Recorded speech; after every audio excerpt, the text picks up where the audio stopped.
Counting backwards from 100, it's the Medicare for the Lazy Man podcast. A podcast that never needs cheering up after a rough day. He only goes to Ace Hardware stores that serve popcorn. It's Medicare expert Doug Jones.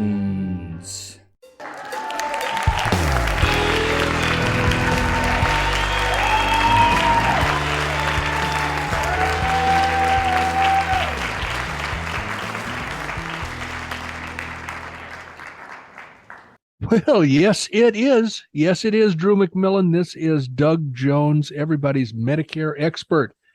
This is my favorite thing to do all week long is to record a podcast for those who are approaching Medicare.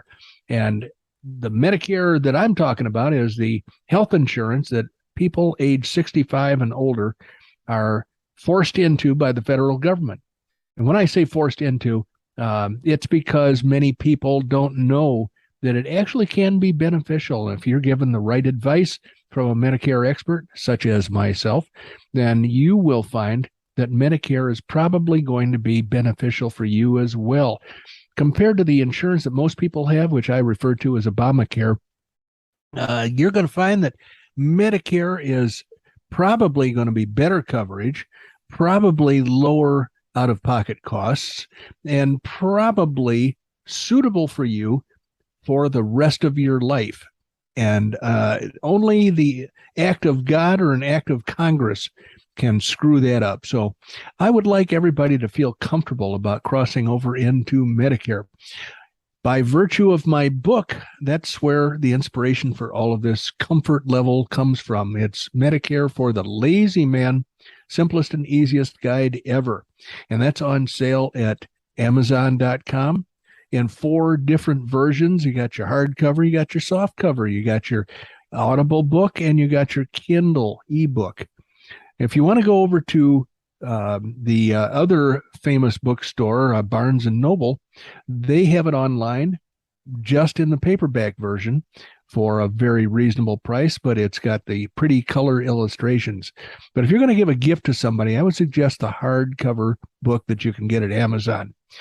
In any event, we have come to the point of our podcast episode where I often invite Randy to join us, but his audible or his audio recording sounds a little odd to me. It's tickling my ears as though there's something weird about it.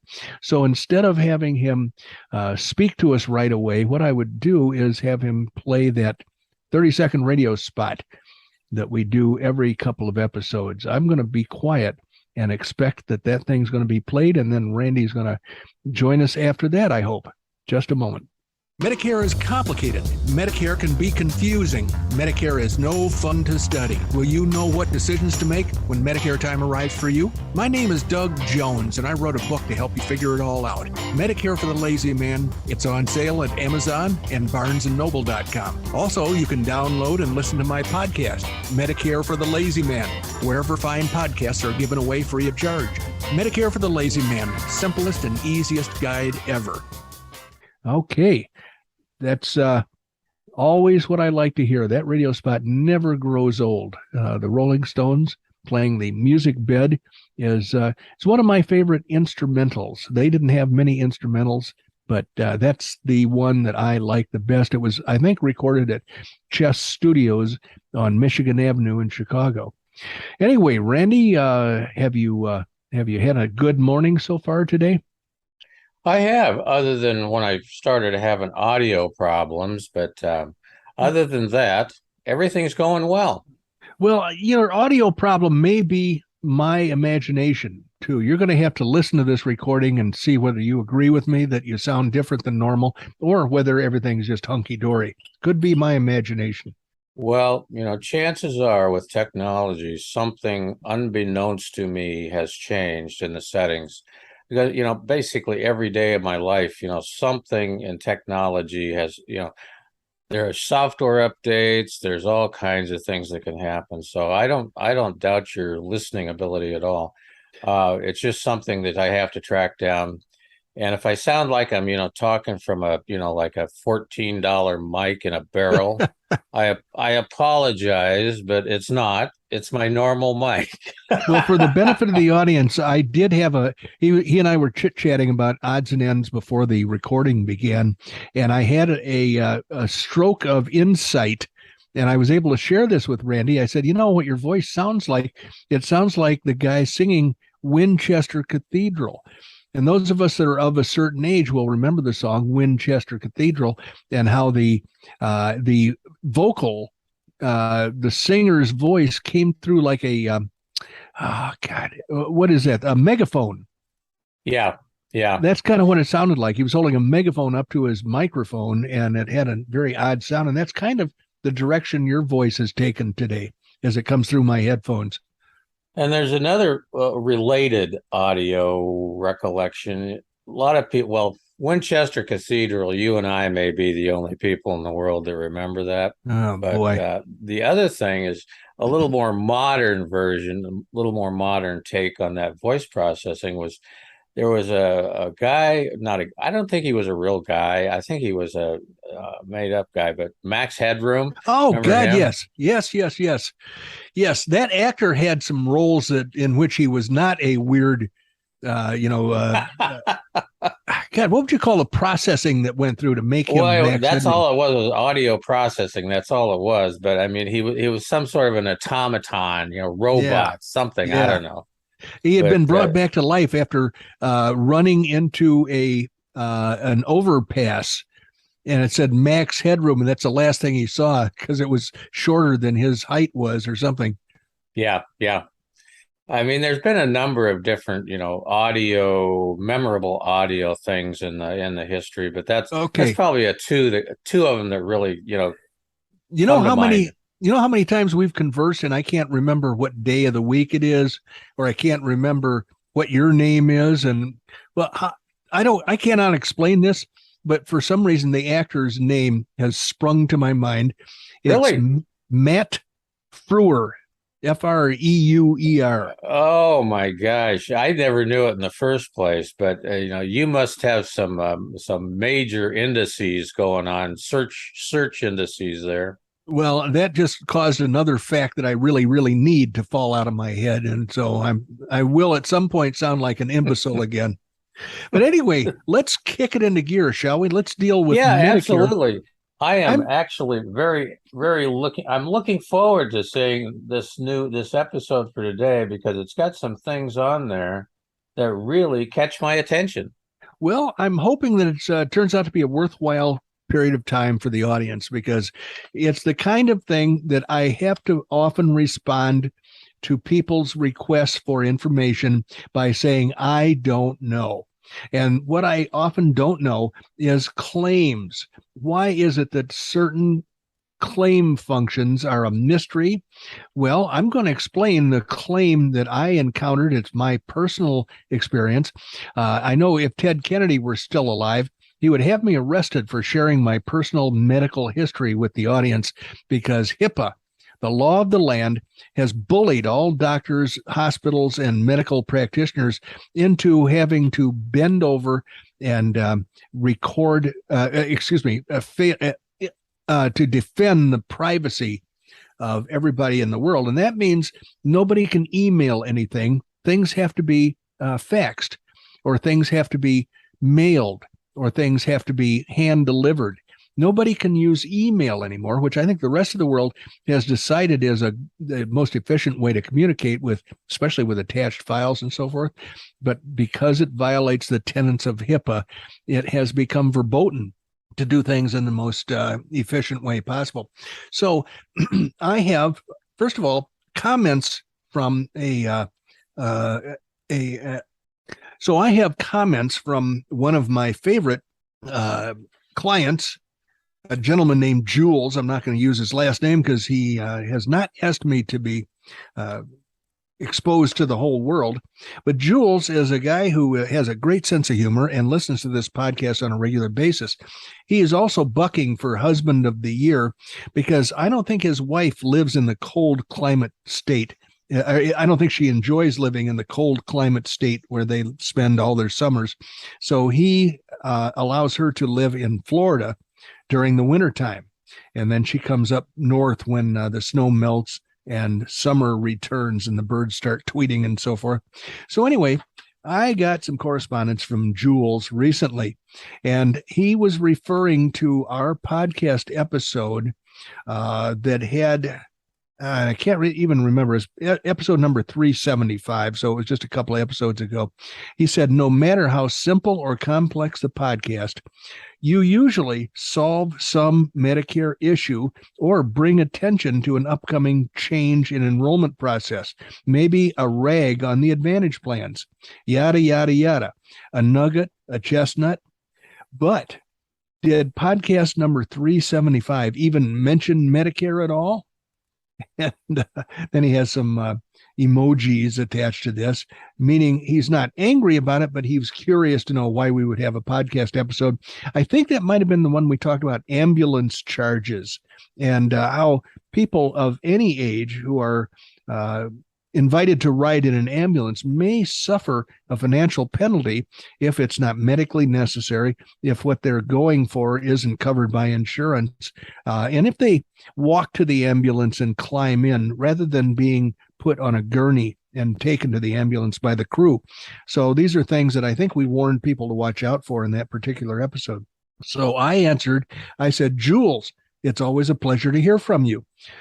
You could be right. It's entirely possible the word Medicare was never actually spoken during that episode. I don't feel too badly about it in view of the fact that the word is plastered on everything else around here. However, I will try to be more careful in the future. Then I asked how his wife's wrist, she had broken her wrist. Right after she signed up for Medicare with me, she broke her wrist. I think it might have been their way of testing the Medicare claims process. So I said it's on the road to full recovery, I hope. Thanks for the reminder about mentioning Medicare in the podcasts. And then he responded, all is good here, loving the world of Medicare, so easy to take. I still enjoy learning and hearing about it too. Listening to you and Randy banter about your youths is so relatable for me. I continue to encourage people to thoroughly explore the differences between original and Advantage. I've given a few friends your book and recommended it to a few others. One coworker loved your book, but commented that you certainly didn't want lefties listening to the podcast. Laura is back in Maine for the summer. Her wrist is not at 100%, but healing as predicted. Medical bills are comfortably manageable. Keep the faith. And I said to Jules, I cannot tell you how much I appreciate your word of mouth support. When it comes to helping people with Medicare, there are no political thoughts on my side. We are all Americans looking for a satisfactory solution to the Medicare quandary. So that's the whole thing. I wanted to stress the fact that I don't poo-poo or denigrate clients or potential clients just because they might hold political views that differ from my point of view. All are welcome when it comes to dealing with Medicare, and especially to tapping into my advice about how people should best prepare for Medicare and what coverages they should get when Medicare time arrives for them. So that did kind of seem related to me to a Medicare claim that I had recently. Often people talk to me about, they ask me questions about how the claims process works. And I say to them, it's a big mystery to me. I can quote some experience I've had, but I can't tell you what happens all the time. The process seems to vary from one claim to the next. And I can't predict adequately. And so I don't even try. But I had a claim recently that points up some of the reason for confusion and some of the reason for my confidently recommending high deductible plan G for most people of average or better health. And that reason is that there is much less risk involved with a high deductible plan G than one might suspect. So what happened to me was I had to, as Randy knows all this, you can, take a nap or get some coffee while I explain this, Randy, but I had to go back to Illinois because a buyer for my family manse happened to come by, take a look, and offered pretty much full asking price. And that was in November of last year. And I said, okay, I'll accept your offer. And they said, well, we want you out of that house pronto. And so Mary and I went back in the middle of December, and it took us 6 weeks to clear out the house. One of the reasons it took so long was that I felt worse and worse and worse through the whole process. I had trouble getting out of bed in the morning, and that was not helped by the fact that I was sleeping on a mattress on the carpeted floor because I'd gotten rid of all the furniture and the mattresses. And I'll tell you, those 1-800-GOT-JUNK guys, there's room for negotiation. Their initial bid for moving things out like mattresses does not have to be the final word, because they asked for about $1 million to get rid of 8 bedrooms full of stuff. No, 6 bedrooms full of stuff. And I was able to negotiate that down to a paltry $500, I believe. But I felt worse and worse and worse through the whole thing. I felt it was more difficult to get up in the morning every day. I felt an increasingly painful backache that just wouldn't go away. So rolling onto the floor from a mattress that was on the carpeted floor and then trying to stand up became a real chore. And I thought, man, there's something really wrong with me. I had to look at the calendar to remind myself of how old I was, and it was just very difficult. And Mary was having even worse trouble because she's got a bad knee. So I had to put a chair next to her mattress so that she could actually use the chair to pull herself to a standing position. And then we would have to spend all day packing boxes and moving those boxes, to a staging point. And oh God, it was just a nightmare. So when we got, ready, we got out of the car, out of the house, and moved to a local hotel, a Hampton Inn. And that's where I actually started getting some sleep. And it was easier to get out of a real bed than it was, like a mattress on the floor. And so I didn't start feeling any better, didn't get any more energy. I thought, okay, now the work is over, things should start improving. And so we eventually left. I believe we left on February 1st and drove back to Arizona. And we made it a leisurely trip. So it was like a half a day, 2 full days, and then another half a day to arrive back in our Fortress of Solitude in Cave Creek, Arizona. And then I started feeling poorlier. And I wound up sleeping a couple of days, just, 24/7. So finally, Mary said, look, if you don't go to the emergency room and or urgent care or whatever, find out what's wrong, then I'm going to be really upset with you. And so I said, well, we've got this brand new, very attractive looking 8-bed hospital. A Brazo is the term that's been applied to that. Apparently there's a hospital company that has hospitals in other locations. I had never heard of it until they built this new place. It had only been open a few months. And so I said, all right, why don't I go over there and see what's what? So I went over there in her car, got out, and I walked to the door, walked into this big spacious waiting room with nobody in it. And there was one guy behind the desk, and he said, how can I help you? And I said, I think I'm feeling kind of poorly. Oh, really? What's wrong? And I said, a friend of mine has walking pneumonia, and I feel the same way that he described that he does.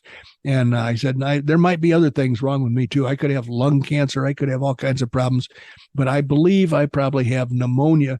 That would be my best guess. And he said, well, first of all, put this mask on, you idiot.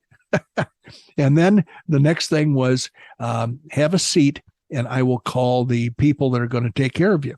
Eventually, a man and a woman who are nurses, I guess, came in and ushered me to a waiting or an examination room, told me to lay down in this bed, and they had the back tilted up. So basically, I had to answer 1 million questions about my physical condition, about my medical history. And then they started doing tests. And the woman came over, and she had this big Q-tip and just shoved that thing up my nose. And I realized what it was. I'd never had a COVID test before. And I said, okay, now you've got your sample, right? She said, oh, no, get ready for the other side, because I do both nostrils. And that was not a pleasant experience for me at all. But these people spent what seemed like an hour between their testing and their request for information about my personal history. And then they went away. And then a lady doctor came in and she said, "Hello, sir. What seems to be the trouble today?" So I explained to her the same thing I had told the other three people, the guy at the desk and the two nurses. I said, "I think I probably have pneumonia, and I'm not sure, but I could have other things too. But I'm concerned about my well-being, and I need to get fixed because something is wrong with me." And she said, "Well, listen, I don't, pneumonia. I'll be the judge of what you have." A little on the snotty side, but not bad. She seemed very pleasant for the most part. And so then she went away. And then here came a guy holding an X-ray thing. And he basically started in the same way. Now, I figure all these people are gathered in a break room or, smoking area or whatever, and they're explaining to each other what they've encountered with me. So I figure he knows everything I've told everybody else. But this guy starts out with a very weird question, and in my sickened state, I was thinking, all right, I think he was asking me how I arrived at their facility. And all I could say was, I drove my wife's car. And he looked at me oddly, and then he said, "Why did you do that?" And the only answer I could come up with was, so that I don't have to hitchhike home. So I have something to drive home. And then he said, something, you're really uncooperative. I really don't like you, sir. You're very uncooperative. But it turns out he was the X-ray tech. And so I said, next time learn how to ask a question that a person that speaks English can answer. And so he put the X-ray thing behind me and took pictures. And eventually the lady doctor came back and said, "Well, I owe you an apology. You were right. You have COVID and you have walking pneumonia." And I said, "Oh, great. That explains why I feel like death warmed over." And so at the end of the whole process, they sent me home with some prescriptions, and I got to sleep without being criticized for it. And the prescriptions, whatever they were, whipped me right back into shape. Within a few days, I was feeling chipper and perky again. I was back to my old self. And then two things happened that were kind of disappointing. The first thing was that I got a request for an opinion as to how they did. It was like a customer care survey. And I took that opportunity to say I had a great experience. Everybody was very professional, except for the one guy who was the X-ray technician and who didn't seem to be able to ask a question properly, and certainly did not like my responses to his poorly constructed questions.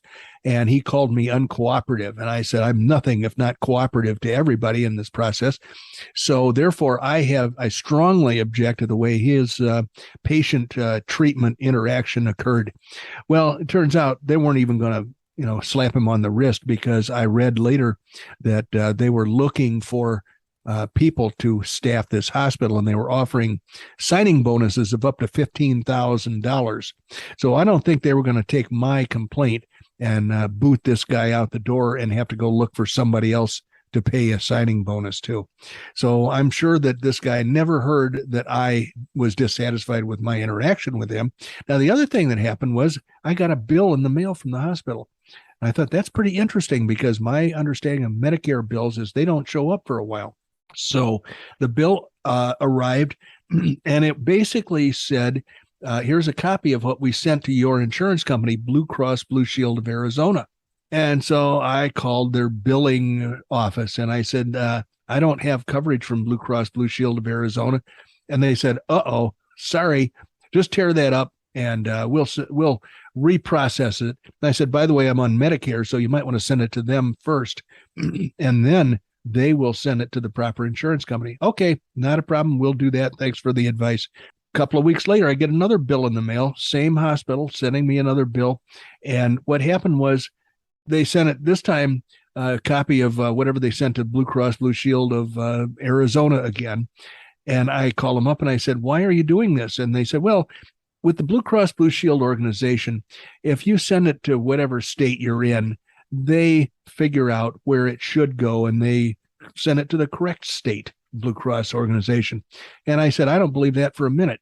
But if you tell me it's true, then, as long as you're not after money from me right now, then go ahead and follow your process. But I said, by the way, you still haven't sent it to Medicare, have you? And the girl looked and she said, oops, nope, I tear that bill up. We'll reprocess and we'll then contact you later on. So finally, now here it is, 6 or 7 months later. And 2 days ago, I got a Medicare summary notice, which is like an EOB, an explanation of benefits. And this hospital finally got their bill processing down the way it should be. And they charged me a total for this visit to their emergency room of $719. That was the total charge that they hoped to get. Medicare approved $120.90. Now, this is what I tell people all the time. Just because a doctor's bill says a certain amount that they would like to have, they don't get that amount. It is cut back. It is reduced to meet the payment that Medicare has authorized for the services rendered. So in my case, the hospital charged $719, but I waited. I did not fire off a check to them, and I made sure that they had followed the proper procedure by sending the bill off to Medicare, and I wound up with a bill for $120.90. Now, Medicare then paid, and I don't get this at all, they paid $121.67. So they actually paid 77 cents more than the actual charge they approved. And I owe nothing. The maximum you may be billed, 0.00. So I got to tell you, it is it's an interesting thing that Medicare allows the doctor to charge a whole bunch of money. They cut them back to the pre-acknowledged amount that Medicare is going to pay for, and then Medicare paid the whole thing. Actually, 77 cents more than the doctor was allowed to bill, or the hospital. And so I can't explain it, but I can say that I see this time and time again when people are exposed because of their Medicare, especially their Part B, their outpatient coinsurance of 20%, whereas Medicare pays 80%. I tell people, don't worry too much about it, because your doctor or your hospital is going to make a charge that is like pie in the sky. It's wishful thinking. And that charge is going to be reduced substantially by Medicare. And then that is what the insurance is going to do their calculation from. So in my case, they billed over $700. And the actual charge Medicare allowed them to bill was $120, and Medicare paid that full amount on my behalf. So I wind up paying nothing for that little visit to the emergency room. The diagnosis that they originally poo-pooed turned out to be correct. I'm a genius, and I was fully recovered within a few days after I went there. So the story, the lesson, I don't know. The lesson is the claims process is a big mystery to everyone. And don't be afraid of calling them up and telling them, hey, do it again. I don't think you did it right. And they will typically respond that, oh, okay, let me examine what we did and see if I did it correctly. So that's my experience with the Medicare claims process, Randy. It worked out to my advantage in a big way. I didn't have to pay a dime. Okay, so now I'm confused. I always have to ask Doug for clarification on these things, because as soon as I think, oh, I've got this all figured out, then Doug comes up with a situation where I don't have it figured out, obviously. So in that particular case, you went to the little mini hospital, I guess is what they call it. Yep, so, Abrazo. So that claim, was that a Part A or a Part B response? Well, I was not inpatient, so it was a Part B claim. I walked in there, they did what they wanted to do, and then they threw me right out. So I was not considered to be an official overnight patient of that facility. So that was Part B. Now, Part B, as we know from our study of Medicare, there's a $200 deductible, $233 really, and then Medicare pays 80% of everything left over for the balance of the year, and your Medicare supplement pays 20%. if you're fortunate enough to or smart enough to have a Medicare supplement. So I expected that I was going, and because I have high deductible plan G, I thought that I was going to have to pay 20% of some of that bill. But as it turns out, Medicare paid 100% of it. I don't know why. Yeah, Don't yeah, ask me that why. I'm confused. I mean, I thought, okay, well, maybe it's okay. I know it was Part B. I thought it was Part B taking effect there, but then I thought, well, they only pay 80%, and then everybody else gets to pay 20, and then I'm going, okay, well, okay, but the reduced amount, okay, so maybe they're going to pay 80% of the unreduced amount. I don't know. But Yeah, bottom line is I'm even more confused than I was to begin with. this is why I chose it for the subject for today, because it is a confusing thing, even to experts. And it is, unfortunately, one of these mysteries of life that tended to work out in my favor this time. Yeah. I Yeah. had a $700 bill and I did not have to pay 20% of it. The mystery is why not? I don't know. And I may never know. But I'm happy that I'm paying the very low attractive premium for a high deductible plan G rather than paying the big, fat, expensive premium for a full-blown plan G. And, the result was the same. I didn't have to pay anything out of my pocket. Right. Yeah. So again, I'm going to quit thinking I know what's going on totally, because I don't. But again, it's the government. So what are we going to say? We're going to say, let's scratch our heads and throw up our arms and go have a Guinness. Why why did you do that, sir? Well, I didn't want to have to walk to the hospital here, so I drove my car. That guy was so irritating, but I didn't have the strength or the mental acuity to be able to figure out what was wrong with his line of questioning. I tried my best to answer his questions, and he wasn't happy with it. Well, there's just one thing that we have talked about before about your technique of, providing information to care providers. Doug makes a photocopy of every document that is going to be necessary for that particular situation. Right. And he presents it to him. And literally, the way you've described it to me is you are so well documented and so well prepared, it just blows their mind. Well, I don't want to have to carry a bunch of stupid cards around that I almost never use because I'm a pretty healthy guy. So when I go to a doctor's, I've got a bunch of these photocopied up. And when I go to an encounter with a medical provider, I take one of these sheets out of my file, and it's got a photocopy of my license, my Arizona driver's license, my business card, because I want to promote my activities wherever I go, both sides of my prescription drug card, both sides of my Medicare supplement card, and both sides of my Medicare card.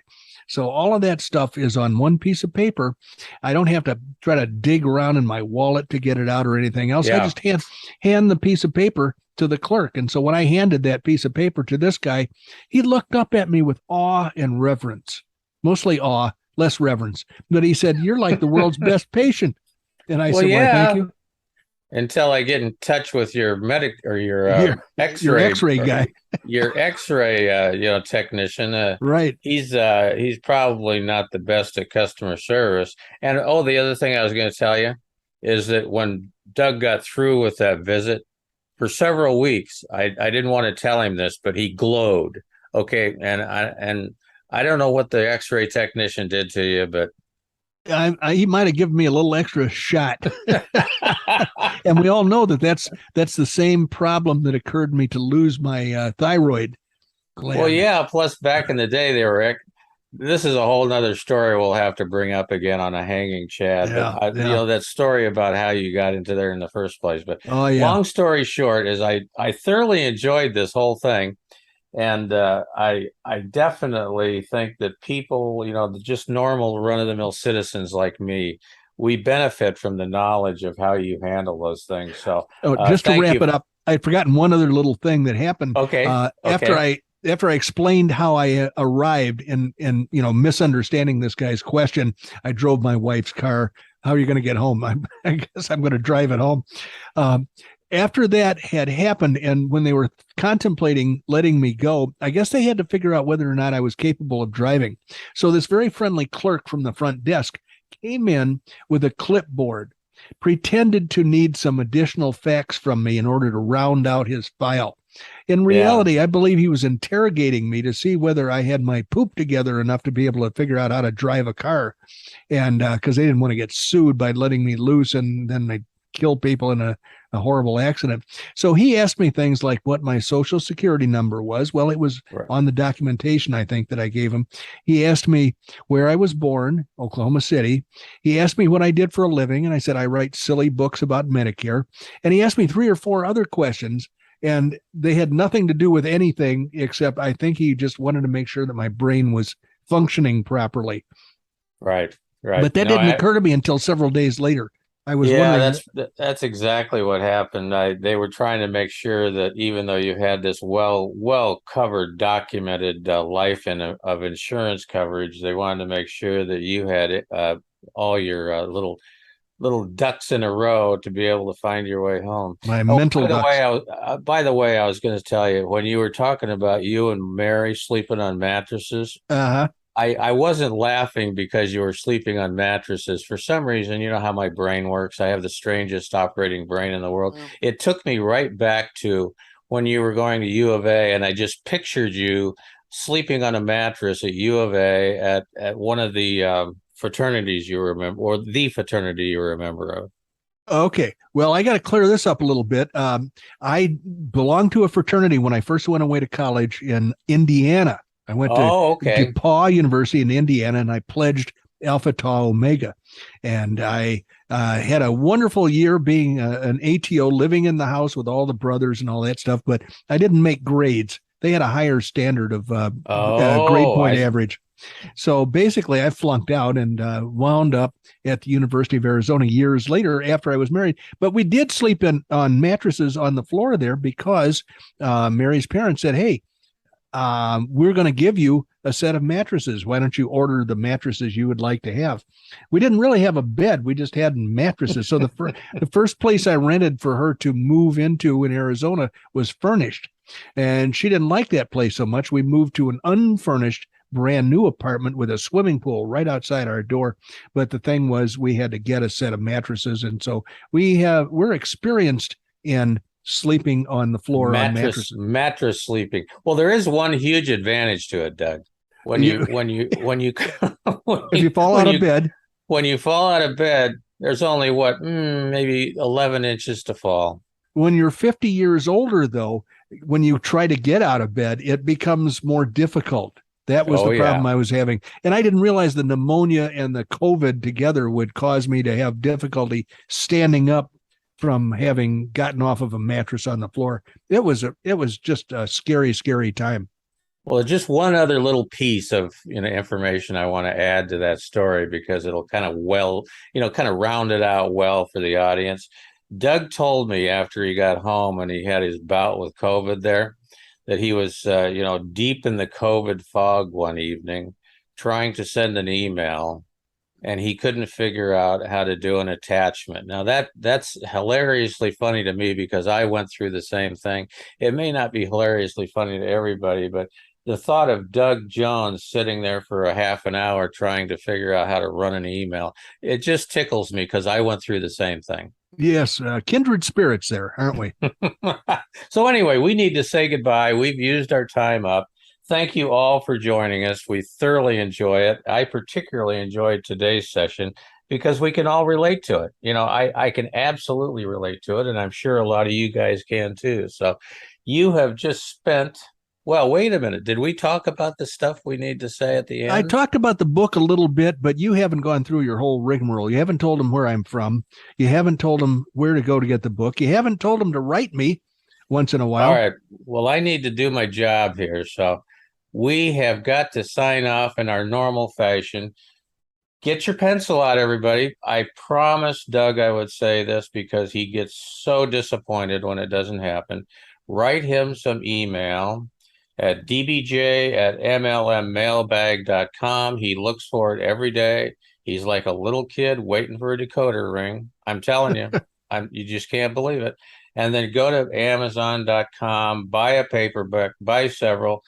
Believe it or not, we're running into the latter part of the year already. So you better start stocking up and deciding what you want to do for Christmas gifts or holiday gifts or Hanukkah or whatever they have you. We need to get these books out because, as you've heard, there's a tremendous amount of knowledge in this book. And if you don't read it, you're just missing out because it's good stuff. Doug's a straight shooter, and it's all listed in this book. Get an audio version of it if you want to listen. Get a Kindle version of it if you want to sit there on your Kindle at night reading in the darkness. But get something because ultimately it's the best investment you ever made.